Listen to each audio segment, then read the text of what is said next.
Hello everyone, welcome to Connect with Humanities. My name is Rohit and today I am going to teach you the French Revolution chapter 1 of the book India in Contemporary World of class 9.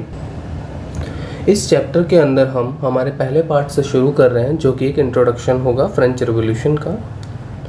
French revolution is not merely an event of history but it was a living legend.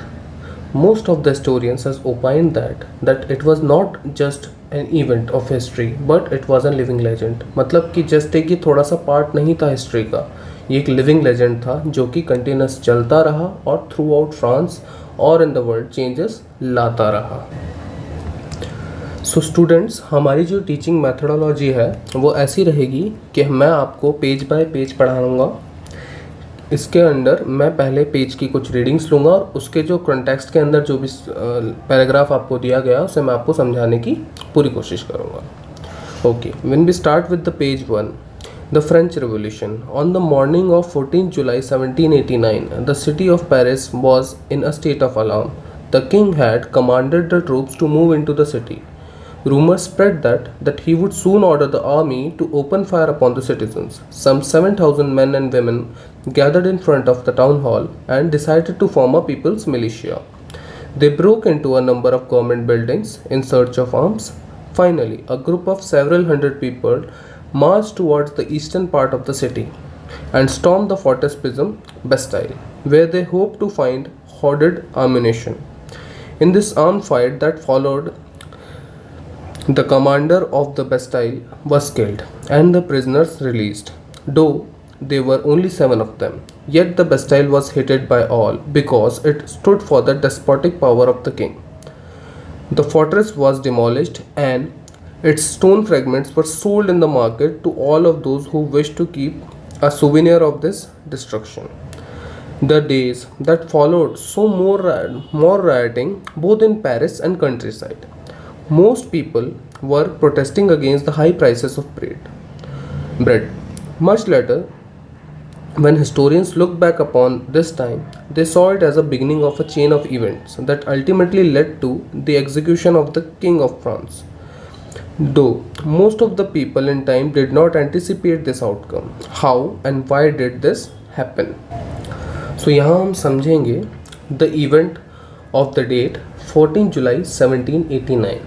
Paris जो state of alarm में था, king उसने अपने troops को command दे रखी थी कि आप ओपन फायर कर सकते हो सिटीजन्स के ऊपर. सिटीजन्स के अंदर 7,000 मैन एंड वेमेन थे जिन्होंने फॉर्म की थी एक पीपल्स मिलिशिया. वो लोग गवर्नमेंट बिल्डिंग्स में घुस रहे थे आर्म्स की सर्च के अंदर. देन उनमें से कुछ सेवरल हंड्रेड का लोग जो वो पेरिस की तरफ मार्च करते हैं जहाँ पे जो उनका फोर्ट्रेस प्रिजन बेस्टाइल था. बेस्टाइल जो था वो लोग उसको पसंद नहीं करते थे क्योंकि वो despotic power of the king के लिए स्टूड करता था. लेटर वहाँ कॉन्फ्लिक्ट हुआ. उसको कमांडर जो थे वहाँ पे जो उसको गार्ड कर रहे थे उनको मार दिया गया. प्रिजनर्स जो थे उनको रिलीज़ कर दिया गया और लेटर उसको डिमोलिश कर दिया गया. जो ये डेट थी 14 जुलाई 1789, ये सिर्फ ये इवेंट वहीं तक होके नहीं रुका. जैसे मैंने प्रीवियसली बताया था आपको, it was not just merely an event of history, it was a continuous process. ये आगे चलता रहेगा और इसका impact through out the modern day of today's time भी रहेगा. तो ये इस डेट के बाद जो पीपल है वो प्रोटेस्ट करने लगे, जगह जगह राइट्स होने लगे, जैसे पेरिस में होने लगे, कंट्री साइड में होने लगे. Through out the France rights और प्रोटेस्ट होने लगे. जो बहुत सारे जो पीपल थे वो हाई प्राइस ऑफ ब्रेड को लेके परेशान थे. जो सोसाइटियल स्ट्रक्चर था वो बहुत ख़राब था फ्रांस का. इसी के मारे लोगों का जो एंगर है वो निकला, उन्होंने पीपल्स मिलिशिया बनाई. और ये जो आगे जो सोसाइटियल कंडीशन है वो हम आगे के पार्ट्स में देखेंगे जहाँ हम आउटब्रेक ऑफ द रिवोल्यूशन पढ़ते हैं, सोसाइटी ऑफ फ्रांस पढ़ते हैं. तो ये सब जो है वो एक चेन ऑफ इवेंट की तरह चला और कहाँ जाके ख़त्म हुआ, एग्जीक्यूशन ऑफ द किंग तक, जो कि कौन थे, लुई द 16th. आप ध्यान से देखेंगे जो फ्रेंच रिवॉल्यूशन जो था वो एक टर्निंग पॉइंट था हिस्ट्री ऑफ ह्यूमन काइंड का, क्योंकि इसने एक होल्ड कर दिया, ख़त्म कर दिया जो एब्सोल्यूट मिडिवल फीचर्स थे, जैसे कि एब्सोल्यूट मोनार्की थी, फ्यूडल सिस्टम था, हाई जो सोशल इनइक्वालिटी थी फ्रेंच सोसाइटी के अंदर, जो आगे हम देखेंगे जो एक पर्टिकुलर स्ट्रक्चर था जो सोसाइटी का स्ट्रक्चरल जो चेंजेस जो लेकर आता है ये, जैसे कि ये इसने आइडिया ऑफ रिपब्लिकनिज्म को प्रोवाइड कराया, जो कि बेस्ड था लिबर्टी पे, इक्वालिटी पे, फ्रीडम पे, कि आपको राइट है कि आप अपनी गवर्नमेंट जिसको आप चाहो कि जो रूल करे उसको आप चूज़ कर सकते हो। तो ये जो आप फीचर देखते हैं, लिबर्टी है, इक्वालिटी है, फ्रीडम है, ये सब क्या है, ये मॉडर्न फीचर्स हैं।